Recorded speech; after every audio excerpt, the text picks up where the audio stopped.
Last time we saw that the divine presence,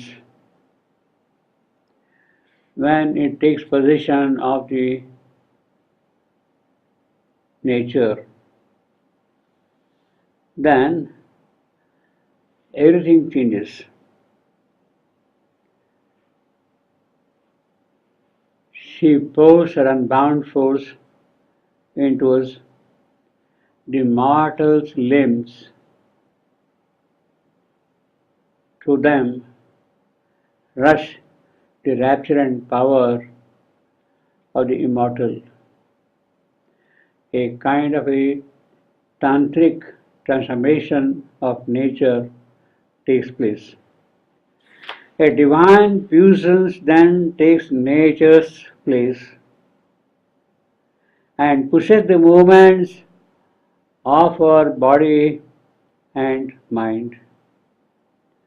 Possessor of our passionate hopes and dreams, the beloved despot of our thoughts and acts, she streams into us with her unbound force. The divine fusions streams into us with her unbound force. Into mortal limbs, the immortal's rapture and power.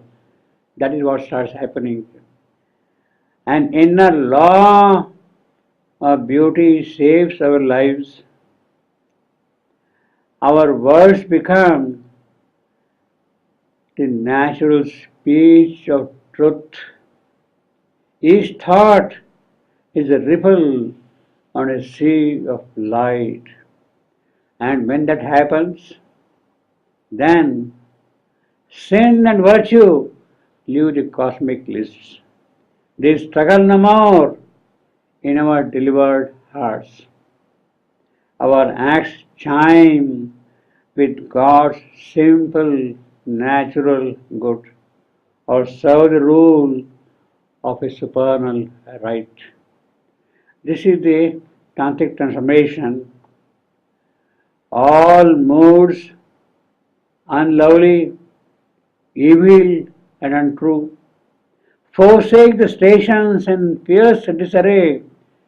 They abandon the places and hide the shame in the subconscious dusk.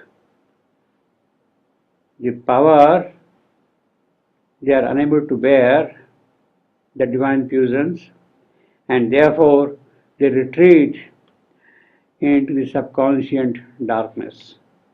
Then lifts the mind a cry of victory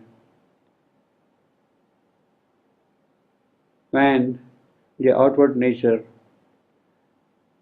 all the moods which are unlovely and untrue, when they retreat, then there is a cry of victory raised by mind.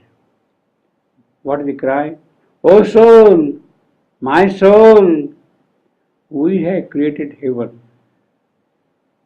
Within, we have found the kingdom here of God, His fortress built in a loud, ignorant world. Yes, we have established now something which will not be attacked by the evil forces. Our life is entrenched between two rivers of light. We have turned space into a gulf of peace and made the body a capital of bliss. This is the cry raised by mind in that victory. That's the cry of victory. The two rivers,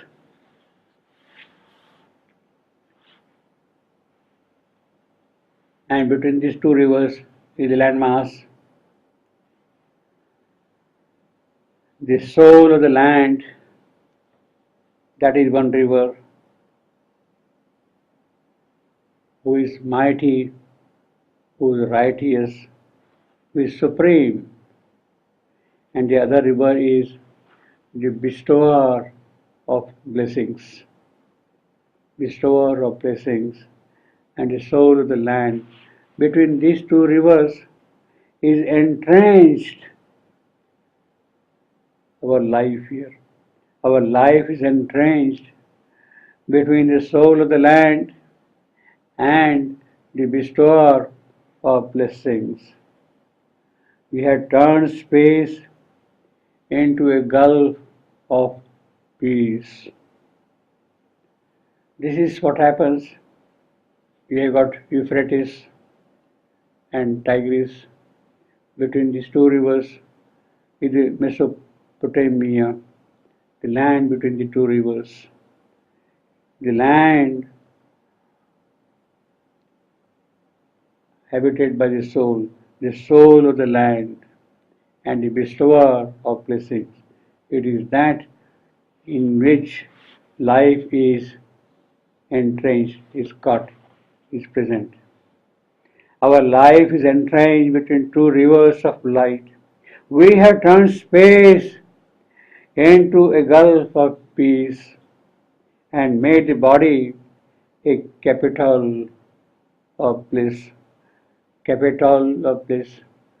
That is the ancient temple of Jupiter. So, our body has become now the temple of bliss for the high God to come and live here, and made body a capital of bliss. What more? What more?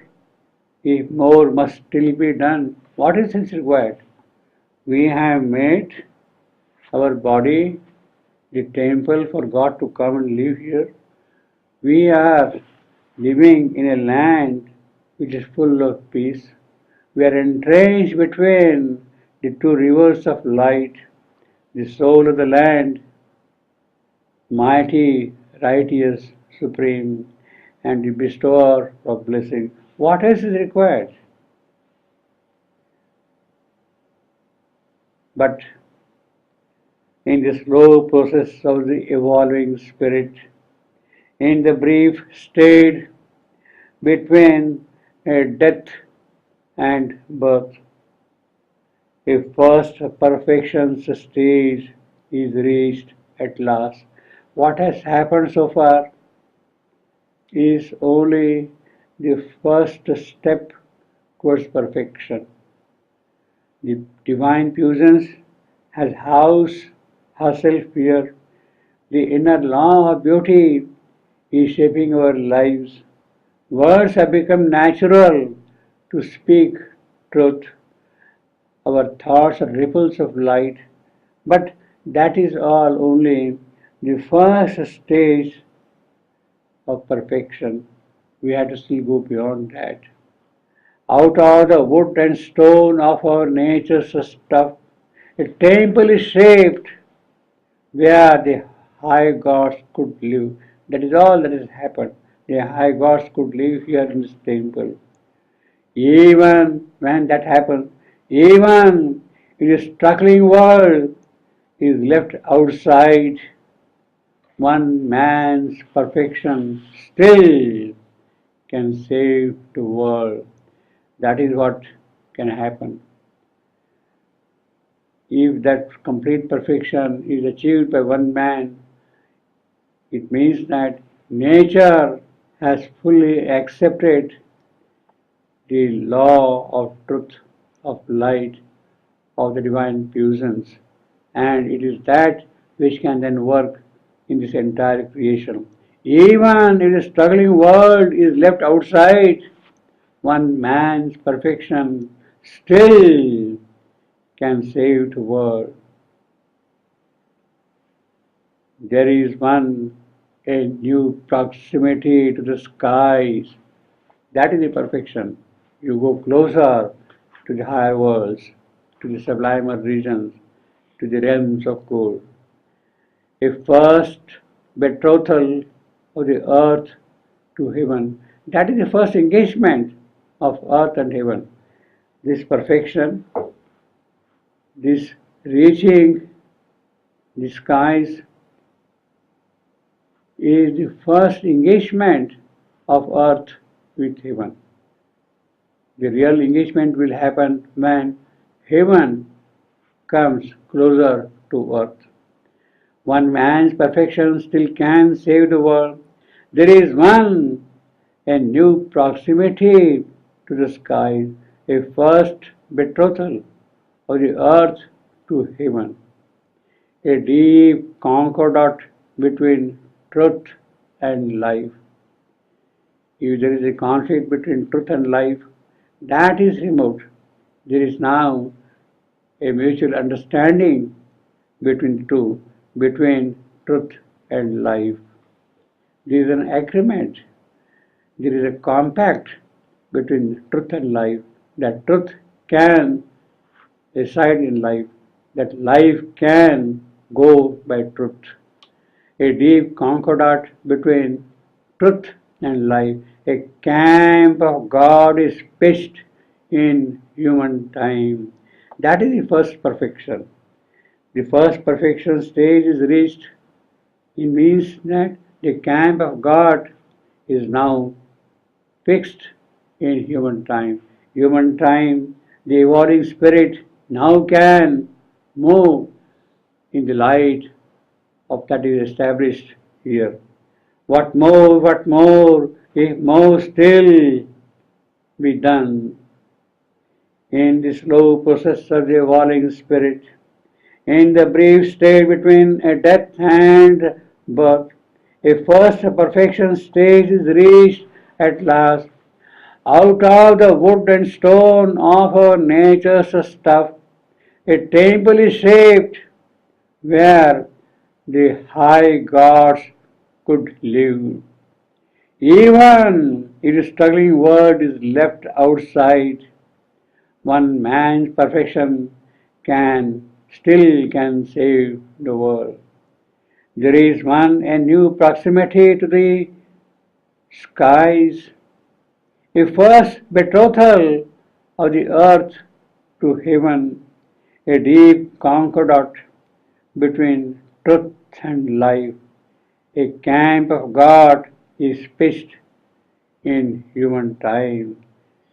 That is what happens when the divine puissance is established in the soul.